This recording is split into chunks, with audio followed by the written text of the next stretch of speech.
역사적으로 위대한 인물, 이런 사람들이 나기까지 그 배후에 드러나지 않는 많은 사람들이 있음을 알 수가 있습니다. 어거스틴을 생각해 봅시다. 그가 성인이 된 것은 하나님의 은혜였습니다. 그렇지만 인간적인 면에서 보면 기도하는 어머니와 암브로시우스라는 그런 좋은 선생이 있었습니다. 어거스틴의 정기를 볼 때에 방탕과 타락에도 불구하고 끝까지 자식을 위해서 기도하는 어머니의 위대함이 있었습니다. 그리고 인생에서 좋은 신앙의 스승을 만나는 것이 또 큰 복이라는 것을 알려줍니다.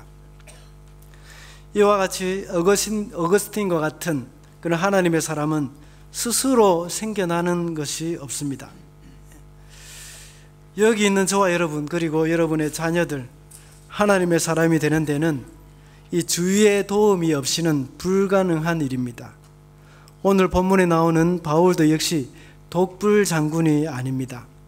그가 기독교 역사의 위대한 하나님의 사람이 되기까지는 많은 사람들의 영향이 있었음을 알 수가 있습니다. 오늘 우리가 읽은 본문의 배경은 사도 바울이 3차 전도 여행을 마치고 예루살렘에 왔을 때의 일입니다. 그때 바울은 성전에서 유대인들에게 붙잡혔습니다. 그래서 바울은 유대인들 앞에서 자신을 변론하는 그런 간증을 했습니다. 그는 이 변론을 통해서 처음에는 기독교를 박해하던 그가 예수님을 인격적으로 만나서 이제는 복음 전도자가 된 그 과정에 대해서 말을 하고 있습니다. 이 본문을 통해서 우리는 하나님께서 핍박자 사울이 사도 바울로 거듭나기까지 많은 사람들을 사용하셨다는 것을 알 수 있습니다. 그래서 오늘은 하나님의 사람으로 거듭나기까지라는 제목으로 말씀을 상고하도록 하겠습니다. 첫째로 하나님의 사람으로 거듭나기까지 훌륭한 스승이 있었습니다. 훌륭한 스승, 3절 말씀 한번 읽어주시겠습니다. 시작.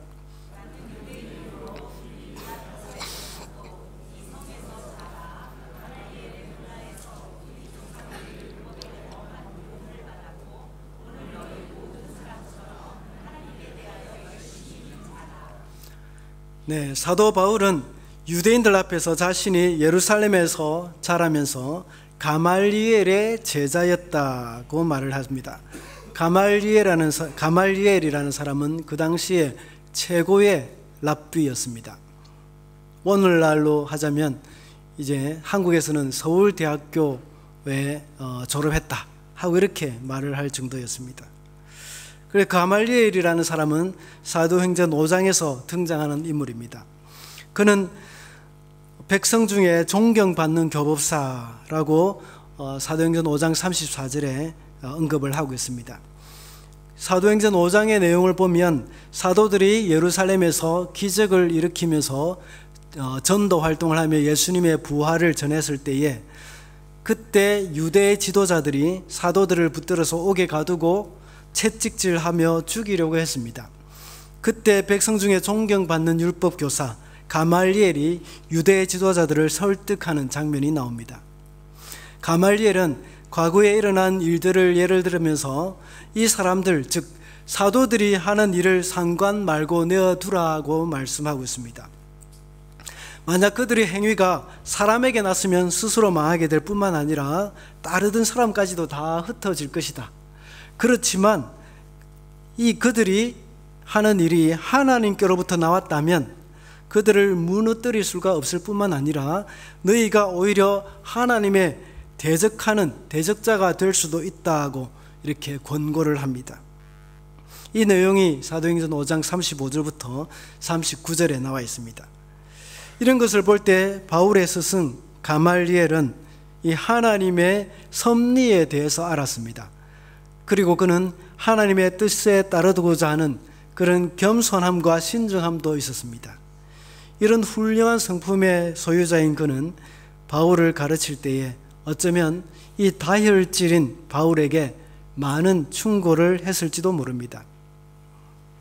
사실 제자라는 말은 스승의 발자취를 따라다니면서 스승의 그 먼지를 뒤집어 쓴다 하는 그런 의미가 있습니다.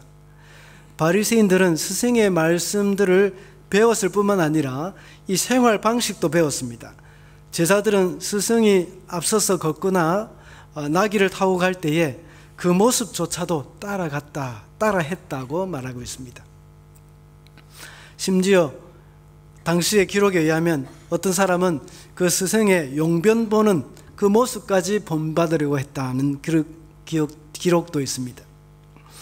바울은 스승 가말리엘의 생활 방식을 또한 배웠을 것이고 그의 성품도 이렇게 많이 배웠을 것입니다. 그런 가운데 다혈질이고 정의감이 넘치는 바울은 이런 스승이 아주 답답하게 여겨졌을지도 모릅니다. 때로는 불만이 있었을 수도 있을 것입니다. 방금 전에 읽었던 말씀처럼 가말리엘의 이런 충고도 무시하고 바울은 사도행전 9장에서 그리스도인들을 붙잡으러 이렇게 다메섹까지 갔던 것입니다. 온건하고 신중한 스승 가말리엘이 자신과 그리 맞지 않다며 아주 투덜거리고 그렇게 했을지도 모릅니다. 이 사람이 과연 열정이 있는 사람인가? 내가 전학을 해야 되는 것은 아닌가? 하면서 스스로 이 스승에 대한 불만들이 있었을 것입니다. 그렇지만 이런 훌륭한 스승 밑에 배운 이 사도 바울은 결국은 나중에 훌륭한 하나님의 사람이 되었던 것입니다. 비록 가말리엘이 그리스도인이 되었는지 아닌지는 알 수 없지만 그의 성품이나 가르침이 바울에게 큰 영향력이 있었을 것입니다. 학교 선생님이나 또는 교회 선생님들이 이 자리에 계시면 잘 들으시면 좋겠습니다. 지금 여러분이 생각하실 때에 여러분이 가르치고 있는 학생들이 그리 별 볼 일 없다고 여기실지도 모릅니다. 어쩌면 여러분의 가르침에 반대하기도 하고 대들 수도 있을 것입니다. 그렇지만 여러분의 섬김으로 그 학생들이 얼마나 큰 영향을 받고 있는지 꼭 기억하시기 바랍니다. 그리고 그 학생들이 자라서 나중에 훌륭한 하나님의 사람이 될 수 있다는 그런 사실을 기억하시기 바랍니다. 또 선생님뿐만 아니라 또 학생들도 아마 여기 많이 있을 것입니다. 혹시 선생님이나 목사님 중에 여러분의 마음에 들지 않는다고 불평하는 사람들이 있을 것입니다. 나중에 세월이 지나서 뒤돌아보면 그 선생님께 참 고마운 마음이 들 때가 있을 것입니다. 제가 별로 훌륭한 하나님의 사람은 아니지만 하나님께서는 저에게 좋은 선생님들을 참 많이 붙여주셨습니다. 그 중에 한 분은 신학교 다닐 때 저희 지도 교수님이었습니다. 그분은 강의 시간에도 자주 말씀하시기를 박사학위 여러 개 받는 것, 그것보다 더 중요한 것은 뭔가 하면 하나님과 깊은 교제를 통해서 기도하는 가운데서 나오는 영성이다 하고 말씀하셨습니다. 그리고 저도 그 교수님을 아주 존경했고 선교지로 나가기 전까지는 계속 그 교수님과 메일을 주고받곤 했었습니다. 저는 신학교 다닐 때 새벽 기도 때도 멀찍이 교수님을 보고 있었습니다. 그리고 기도 다 마치고 가려 하다가 그 교수님이 기도하시는 그 모습을 보고는 다시 앉아서 한참 기도하다가 눈을 한번 떠보면 교수님이 없을 때 그때에서도 나가고 이제 밥 먹고 학교 다시 수업 준비하고 그렇게 했습니다. 그 교수님의 삶도 참 존경스러웠습니다. 사비를 털어서 가난한 신학생들의 등록금을 내주기도 했습니다. 제가 사역지 없을 때도 이 당신께서 협동목사로 계시는 그 교회에 불러서 사역하게 했습니다. 사실 그 교회도 이 사례를 줄 형편이 못 되었습니다. 그래서 그 교수님은 자신의 협동목사 사례 절반 이상을 잘라서 저에게 생활비로 주시기도 했습니다. 큰아이 성환이가 태어났다는 소식을 듣고 그 교수님도 늦둥이 애들이 4명인데 막내가 아주 늦둥이로 태어났습니다. 성환이보다 1살인가 2살 많았습니다. 그 성환이가 태어났다는 말을 듣고 막내가 입던 그 옷들을 다 챙겨서 학교까지 저에게 갖다 주었습니다. 참 저는 그 교수님을 잊을 수가 없습니다. 그분이 나의 신학교 시절에 온전한 목회자의 삶이 어떤 것인지를 보여주신 분이십니다. 참 제가 이 설교를 준비하면서 그 교수님이 워낙 생각이 나고 보고 싶어서 이메일을 한번 보냈습니다. 그러니까 바로 답장이 왔더라고요. 얼마나 반가웠는지 모릅니다. 아직도 부족함이 많고 갖춰져야 할 것들이 참 많은 저희지만 이런 분들이 참 많은 영향력을 저에게 주셨습니다. 이런 분들 때문에 오늘날 제가 있었음을 참 부인할 수가 없습니다. 사도 바울에게도 역시 그렇습니다. 가말리엘이 스승으로서 참 혈기 많고 성마른 바울에게 올바른 길을 제시해 주었던 것입니다. 그 결과 바울은 기독교 역사의 위대한 하나님의 사람으로 거듭나게 되었습니다. 둘째로 하나님의 사람으로 거듭나기까지 희생자가 있었습니다. 이 4절 말씀 다 같이 읽어주시겠습니다.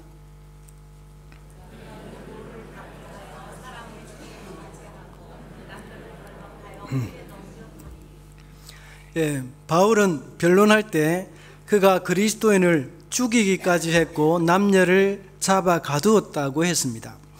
바울이 그리스도인 중에 누구를 죽였는지 성경에 나와 있지 않습니다. 그렇지만 그는 바울이 죽을 때에 찬성표를 던진 사람이라고 오늘 본문 조금만 더 밑으로 내려가시면 나와 있습니다. 그리고 바울은 스데반과 변론도 했습니다. 사도행전 6장에 보면 이 회당에서 사람들이 스데반과 변론을 했는데 그 중에 사도 바울도 함께 있었다는 것을 알 수가 있습니다.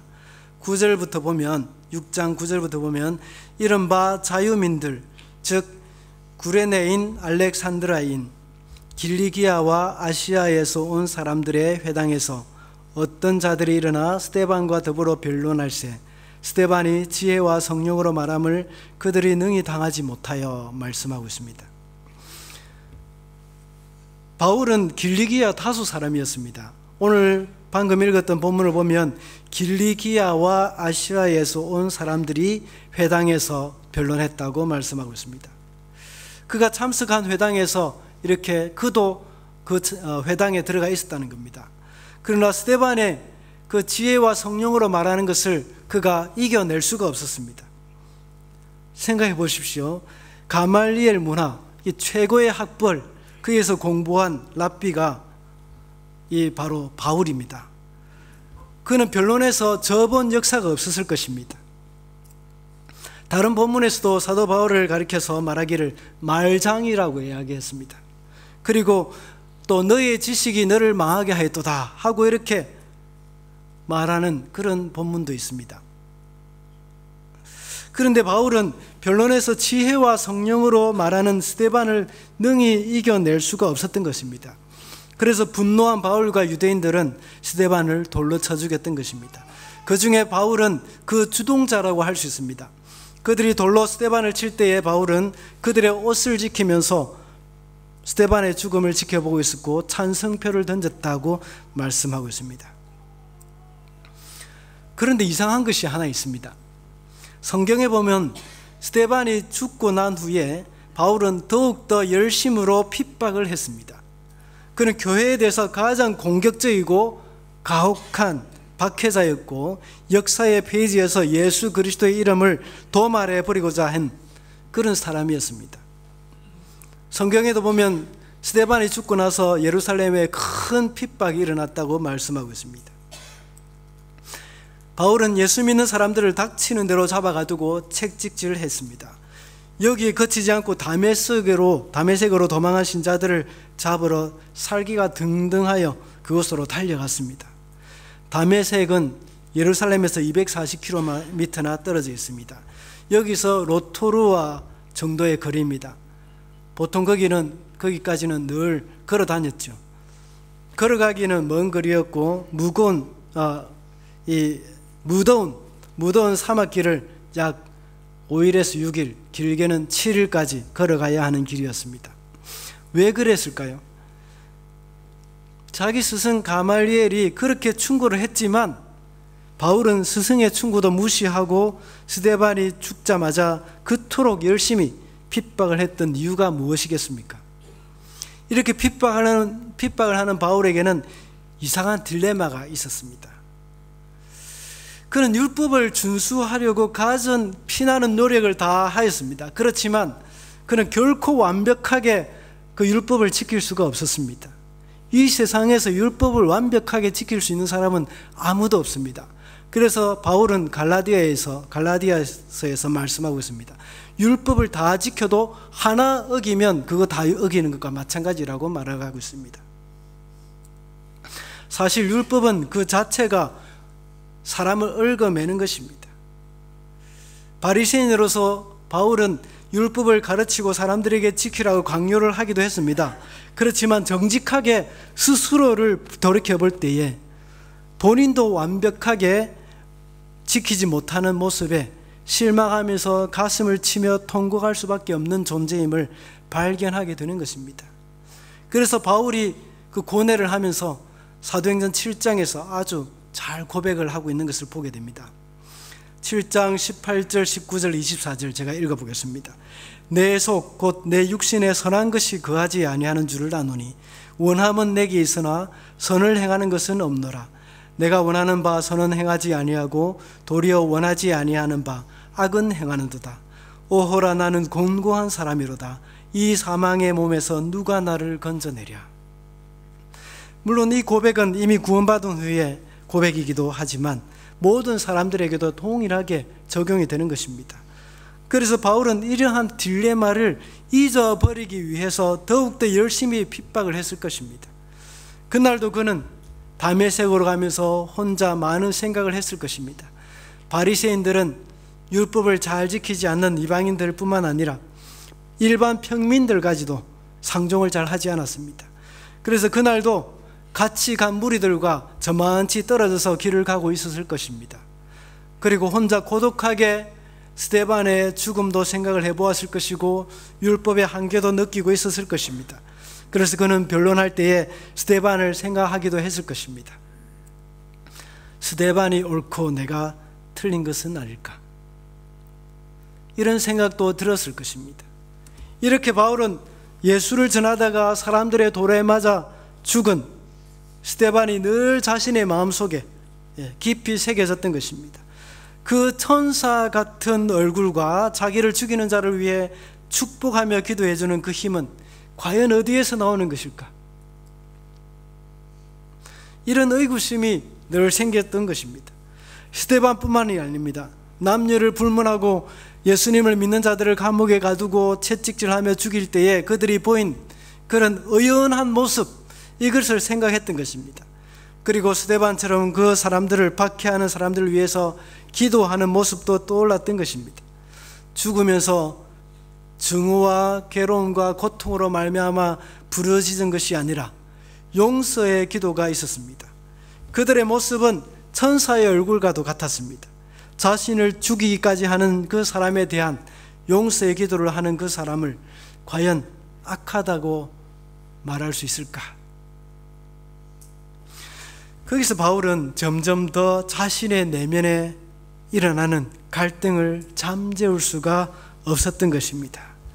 분명히 기독교에는 내가 알지 못하는 무언가가 있다는 것을 깨달았던 것입니다. 그러나 그는 그 사실을 인정하기가 싫었습니다. 어쩌면 그것을 잊기 위해서 더 열심히 핍박을 했을지도 모릅니다. 예루살렘에서 다메섹까지 예수 믿는 사람을 잡으러 간다는 것은 보통 제정신이 아닐 수도 있습니다. 그의 스승이 그렇게 하지 말 것을 이야기했음에도 불구하고 그런 일을 행했던 것입니다. 그리고 보통 팔레스타인에는 정오쯤 되면 가장 무더운 시간이기 때문에 낮잠을 자거나 여행객들도 여행을 멈추고 쉬는 시간입니다. 그런데 바울은 그 시간도 걷고 있었다는 것입니다. 그만큼 그의 마음 가운데 갈등이 있었고 바울은 그 갈등을 잊기 위해서 인간의 인내의 극한 상황까지 갔다는 사실을 알게 됩니다. 옛날에 제가 한국에서 청년 사역을 할 때에도 청년들이 모임이 시간이 다 되어 가는데도 축구가 너무 재미있어서 모임에 오는 걸 자꾸 미루는 겁니다. 그러면서 그 친구의 마음을 이야기를 들을 때에 목사님, 제가 가야 된다는 건 아는데 축구를 멈출 수가 없었습니다. 그래서 그것을 잊어버리기 위해서 더 열심히 공을 차면서 누가 다치는 사람이나 한 명 나왔으면 좋겠다 하는 그런 마음까지 가지게 됐습니다. 그러면 그것이 멈춰져서 이제 모임에 갈 수가 있었을 건데 하고 이렇게 저에게 변명을 했었습니다. 그 이야기를 들으면서 이 사도 바울의 마음이 약간 이해가 갑니다. 그는 그러면서 계속해서 스데반과 변론을 생각했을 것입니다. 그가 옳고 내가 틀렸을지도 모른다는 말입니다. 그런 가운데 그는 다메섹 도상에서 시력을 잃을 만한 그런 간결한 그 빛에 둘러싸여서 참 결국은 예수님께 항복을 했던 겁니다. 이렇게 핍박자 사울이 변하여 사도 바울이 되었습니다. 이렇게 그가 위대한 하나님의 사람이 되기까지는 스데반을 비롯한 초대교회 성도들의 희생이 있었던 것입니다. 하나님은 바울을 위해서 이런 사람들을 붙이셨을 것입니다. 하나님께서, 예수님께서 나타나셔서 강한 빛을 비춤으로 브레이크 고장난 차와 같이 무서운 줄 모르고 달려드는 그 사도 바울의 그 질주를 멈추게 하셨던 것입니다. 하나님은 우리의 희생을 결코 헛되게 하시지 않으십니다. 희생에 대해서 그리 거창하게 생각할 필요가 없습니다. 남들이 하기 싫어하는 일, 기쁨으로 하는 것, 쓰레기 하나 치우는 일, 식당에서 봉사하는 것, 때때로 우리에게는 큰 희생이고 또 남들이 알아주지 않는 일일 수도 있습니다. 이런 일을 한다고 나의 비전을 이루어가는 일에 무슨 보탬이 될까 하는 그런 생각도 들 수도 있을 것입니다. 그러나 우리의 희생을 누군가가 보고 있습니다. 누군가가 우리의 희생을 보고 신앙에 큰 도전을 받고 그 희생이 바뀔 수도 있습니다. 대한민국이 세계에서 미국 다음으로 많은 선교사를 파송하는 나라가 되었습니다. 인구 대비로 본다면 세계에서 가장 많은 선교사를 파송한 나라가 바로 한국이라고 할 수 있습니다. 파푸아 뉴기니에서도 미국과 호주 다음으로 한국인 선교사가 많습니다.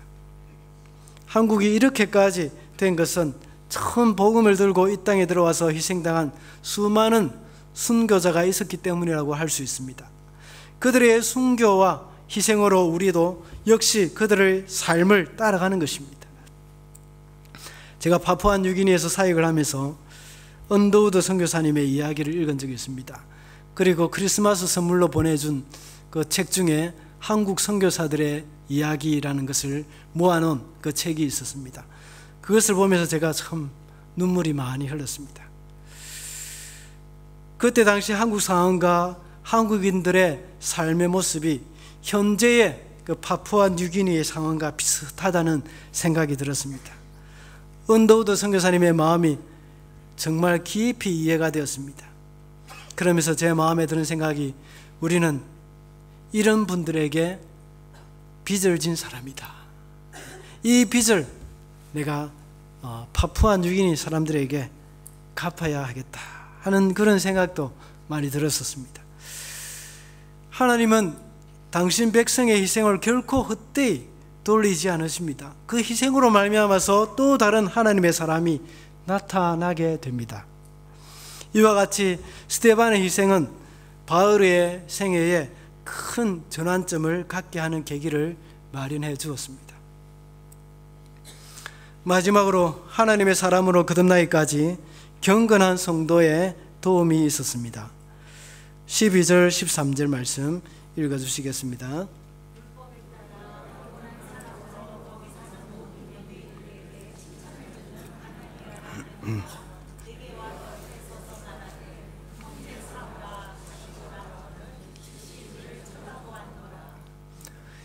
지금까지 말씀드린 바와 같이 바울이 복잡한 생각에 잠겨서 그러면서 다메섹이 내다 보일 만한 그런 곳까지 도착되었습니다. 그래서 그는 거기서 엄청난 일을 겪었습니다. 그때 강한 빛과 함께 하늘로부터 소리가 났습니다. 사울아 사울아 어찌하여 네가 나를 핍박하느냐. 주여 당신이 누구십니까? 나는 내가 핍박하는 예수라. 주여 내가 무엇을 해야 하겠습니까? 이제 다메섹으로 가라. 거기서 내가 할 일을 일러줄 사람이 있을 것이다. 강한 빛에 노출되었기 때문에 그는 맹인이 되었습니다. 같이 가던 동행자들이 바울을 부축해서 다메섹으로 들어갔습니다. 율법을 지키지 않는다고 상종하지 않던 그 사람들의 손에 붙들려서 부축을 받아서 다메섹까지 갔던 것입니다. 거기서 골방에 들어앉아서 3일 동안 금식을 하고 기도하였습니다. 그리고 아나니아를 통해서 세례를 받고 바울은 그리스도인이 되었습니다. 그 순간 하나님께서 그의 눈에 비늘이 벗겨져서 다시 보게 해 주셨던 것입니다. 그래서 14절과 15절 말씀과 같이 아나니아는 바울이 장차 그리스도의 증인으로 살아갈 것을 말해 주었습니다. 사실 아나니아는 바울을 증오했을 수도 있습니다. 왜냐하면 바울은 아나니아의 믿음의 형제들을 죽인 그 원수와 같은 사람이었기 때문입니다. 사도행전 9장 13절과 14절을 보시면 아나니아가 대답하되 주여 이 사람에 대하여 내가 여러 사람에게 듣사온즉 그가 예루살렘에서 주의 성도들에게 적지 않은 해를 끼쳤다 하더니 여기서도 주의 이름을 부르는 모든 사람을 결박할 권한을 대제사장들에게서 받았나이다 하거늘. 그리스도인들을 향한 이 바울의 악행이 널리 알려졌습니다. 심지어 다메섹에 있는 아나니아에게까지 전해졌습니다. 아나니아는 바울이 자신들을 붙잡으러 온다는 소문까지 들었고, 그리고 그는 바울에게 잡혀 나중에 죽을 수도 있다는 그런 각오까지 하고 있었을 것입니다. 그러나 그는 하나님의 말씀을 듣고 사울에게 가서 도움의 손길을 내밀었습니다. 우리에게는 남에게 도움을 준다고 생각할 때에 그저 나에게 유익한 사람, 유익을 준 사람이나 친분이 있는 사람 정도로 국한시킵니다. 또는 우리의 이웃 정도로 한정시킬 때도 있습니다. 그러나 아나니아의 예를 볼 때에 우리의 대적에게까지도 도움을 주어야 한다는 것을 알 수가 있습니다. 뉴질랜드의 이 좁은 이민사회, 여기서 온갖 일들이 다 벌어질 것입니다. 성도들 간의 관계도 역시 마찬가지입니다. 사람이 많으면 많은 대로, 적으면 적은 대로 문제가 있고 관계의 상처가 다 있습니다. 어떤 사람들은 보기 싫은 사람이 목장에 있기 때문에 목장 모임 못 나가겠다 하는 그런 사람도 있을 것입니다. 또 보기 싫은 사람이 하늘의 교회에 나와서 다른 교회로 가려고 하는 사람도 있을 것입니다. 그렇지만 한 가지 아셔야 할 것이 있습니다. 여러분, 성질 더러운 사람이 성질 더러운 사람의 꼴을 못 봅니다. 그 사람들 모습을 못 참습니다. 혹시 여러분의 목장이나 하늘의 교회에 보기 싫은 사람이 있습니까? 그렇다면 물론 그 사람의 문제일 수도 있습니다. 그렇지만 그보다 먼저 바로 나의 문제임을 기억을 해야 합니다. 괜한 헛된 소문으로 우리로 하여금 속상하게 만들고 여러 가지 이해관계 때문에 교회도 나오지 않고 마치 원수가 된 분들도 있습니다. 이럴 때 경건한 그리스도인은 어떻게 해야 합니까? 보통 사람들은 서로 욕을 하면서 헐뜯고 정말 원수처럼 지냅니다. 그래서 가는 곳곳마다 그 사람 욕을 하는 사람도 있습니다. 함께 욕을 하다가 또 마음이 맞아서 친구가 되기도 합니다. 보통 사람들은 언제 가장 친하게 됩니까? 자기 욕하는 사람 같이 욕해 줄 때, 그때 갑자기 막 친해집니다. 그런데 경건한 성도는 그런 험담도 하고 다녀서는 안 됩니다.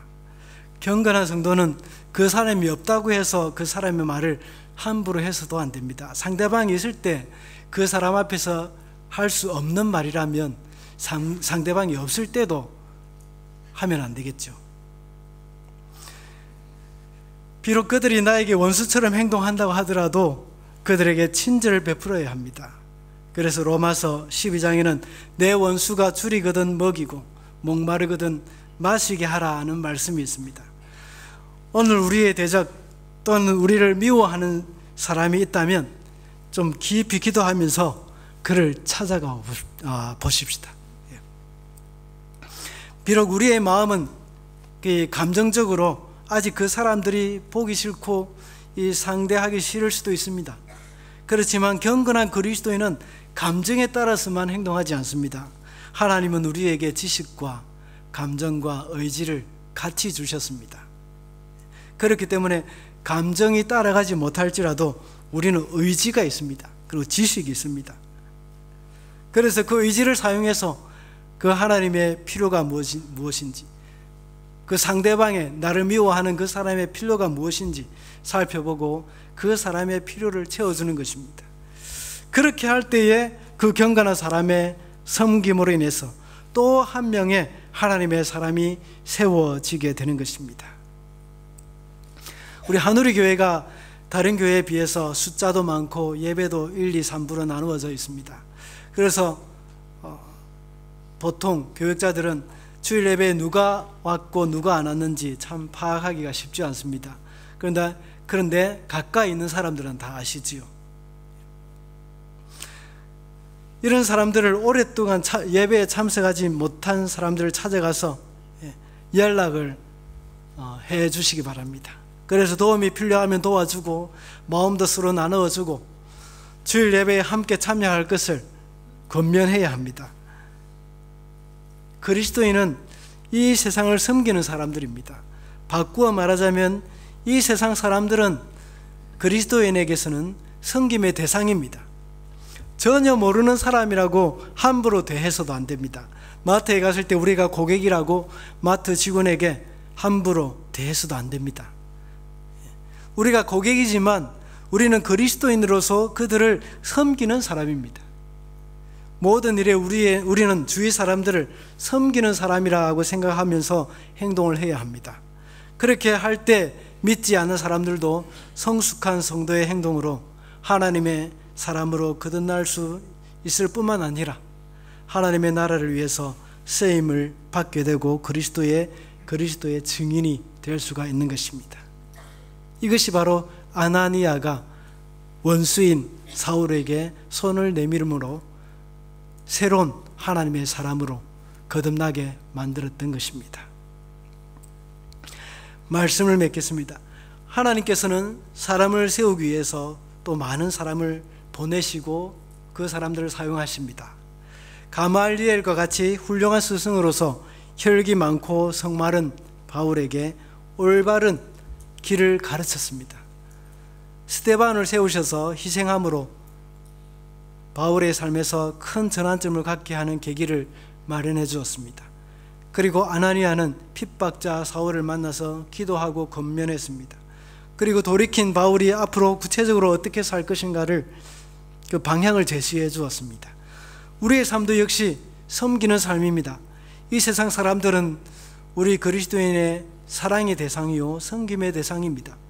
우리의 도움과 섬김으로 많은 사람들이 하나님의 사람으로 거듭나고 새 사람이 될 수 있도록 해야 합니다. 그래서 제2의 제3의 사도 바울과 같은 사람들이 저와 여러분을 통해서 많이 나타나게 되기를 바랍니다. 기도하겠습니다. 하나님 아버지, 저희를 주께로 돌아오게 하기 위해서 많은 사람들을 사용하였고 또 우리에게 보내주셔서 감사합니다. 우리도 역시 다른 사람이 하나님의 사람으로 거듭나도록 하는데 쓰임받게 해 주시옵소서. 때로는 내 마음에 들지 않는 사람들이 있더라도 주님을 생각하면서 희생하게 하시고 섬기며 도울 수 있도록 저희 마음과 생각과 의지를 허락해 주시옵소서. 그래서 제2, 제3의 사도 바울과 같은 하나님의 사람이 우리의 섬김을 통해서 나타나게 도와주시옵소서. 예수님의 이름으로 기도합니다.